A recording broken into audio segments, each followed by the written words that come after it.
La lutte contre les maladies cardiovasculaires est un défi majeur du XXIe siècle.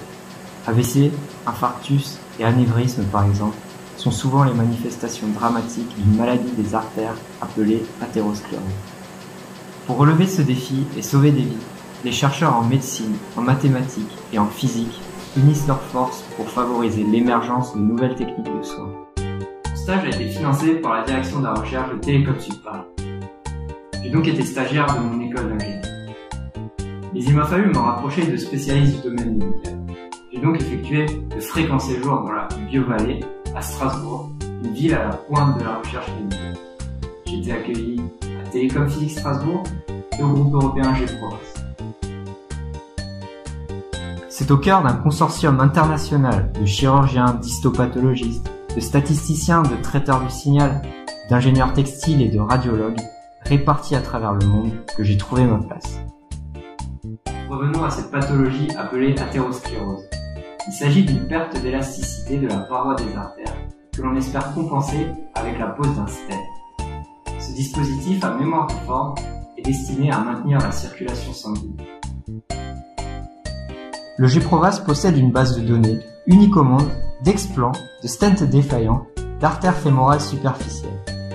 Lorsqu'on lui soumet ce type d'image, un praticien expérimenté peut analyser l'évolution de la maladie.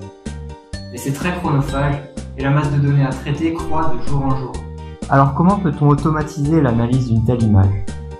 Informatiquement, il s'agit d'un empilement en 3D discrétisé de petits points lumineux appelés voxels et dont l'intensité varie. Ce que le praticien décode et interprète, ce sont les corrélations spatiales entre les voxels. C'est ce que j'ai tenté de reproduire et les résultats obtenus sont concrets. J'ai mis au point un protocole d'acquisition par imagerie microtomographique pour faciliter l'interprétation des images informatiques obtenues. J'ai pu recréer l'explant segmenté en 3D continu afin de permettre aux chirurgiens de se déplacer dans une véritable scène 3D.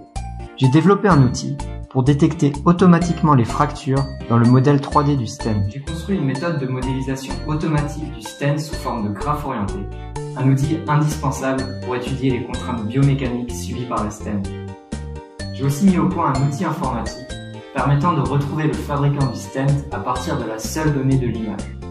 Mon travail sur la modélisation mathématique du problème de segmentation a été publié dans une revue scientifique internationale. Et les contributions dans le domaine médical ont débouché sur 2 communications dans une conférence internationale dans le domaine des technologies biovasculaires. J'ai dû fournir un gros travail pour me familiariser avec la problématique clinique. Mais quel plaisir ce fut ensuite de pouvoir m'inscrire dans cette démarche de recherche mathématique permettant d'y apporter des réponses. J'ai toujours rêvé d'être utile à la société. C'est ce qui a guidé mon parcours jusqu'ici et qui m'a conduit à poursuivre en thèse sur ce sujet passionnant.